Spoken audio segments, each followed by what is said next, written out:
Sometimes in your data, you want to highlight certain pieces of information. Maybe I want to find everything over $1,000 in my total column here in this spreadsheet. One of the things I could do is just click on the cells that are over 1,000. Here's cell H6, and I could hold down my control key and click on several others. Just go down through the spreadsheet, highlight the ones that are over 1,000, and then up in my home ribbon, I have a styles section. We've seen this before when we did the tables section. These are the same styles we applied to tables, but notice I have cell styles that I can apply to individual cells.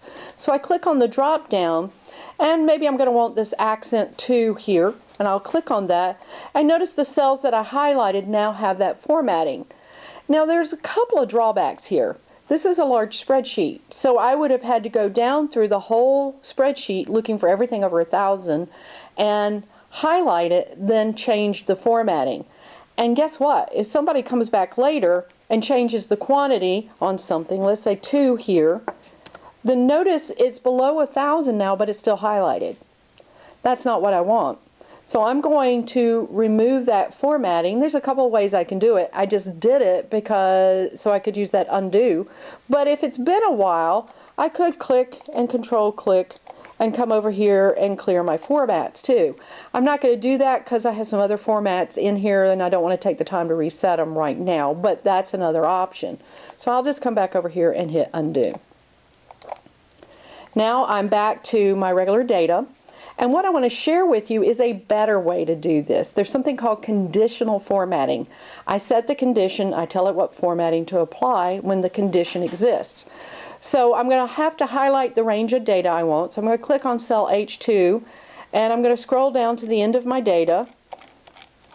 Of course, if you have a large amount of data, Control End will take you there. And I'll hit Shift and click. That's our continuous range, just a reminder there. Click and shift click. And so all of that is highlighted. Now up in my home ribbon, in that same styles section, I have conditional formatting. I'm going to click on conditional formatting and you'll see there's several options here.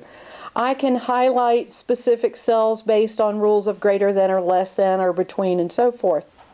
I have top-bottom rules. I can do top 10 or top 10%. I can change those numbers. I can do bottom 10, bottom 10%. I can do above average, below average. There's several listed here. I can also put data bars or color scales or icons in here. So we're going to take a quick look at some of these.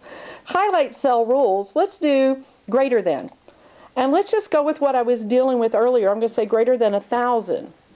And it has a formatting set here, light red fill with dark red text. I can click on the drop down, choose something else, including a custom format, but I'm just going to go with the one they gave me, and I'll click OK. Now if I click outside of my cell range, you'll see that anything over 1,000 has been highlighted with that formatting. So that's one thing I can do. I'm going to undo that one.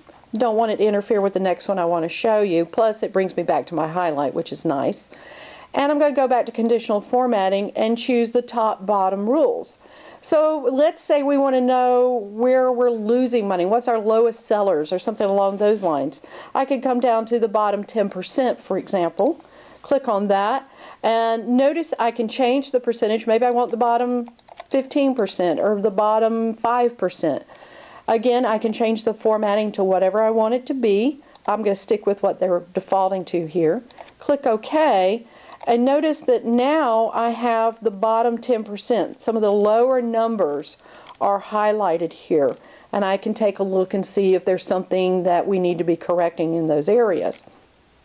Another thing I can do with this conditional formatting is, let's say for some reason this one here on February 1st was input incorrectly, and maybe the quantity is 11. Well, I'll put in 11, I'll hit enter, and notice that formatting goes away. So conditional formatting adapts when you change the data within your spreadsheet. So that's another reason why we want to use the conditional formatting. I'm going to use my undo just to get myself back where we were, and I'm just doing that for simplicity. Remember, you can use your clear formats. And I'm going to come back to conditional formatting, and let's look at data bars.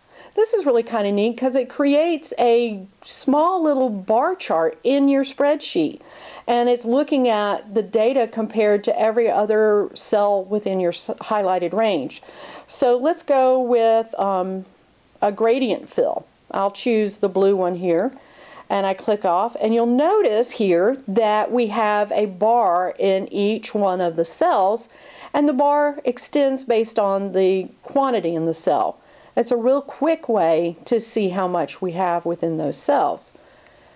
There are a couple other ways I can do this though. Let's go back to conditional formatting. That was data bars. Well, I can do color scales. The colors are based on high, medium, and low for the most part. Let's go with green, yellow, and red. So I'm going to click this one, and you'll notice now I have highlights based on where in the range of data it is. If it's green, it's on the higher end. If it's red, it's on the lower end. If it's yellow, it's in the mid-range. And that gives me just another way to review my data and see where my highs and lows and mid-ranges are.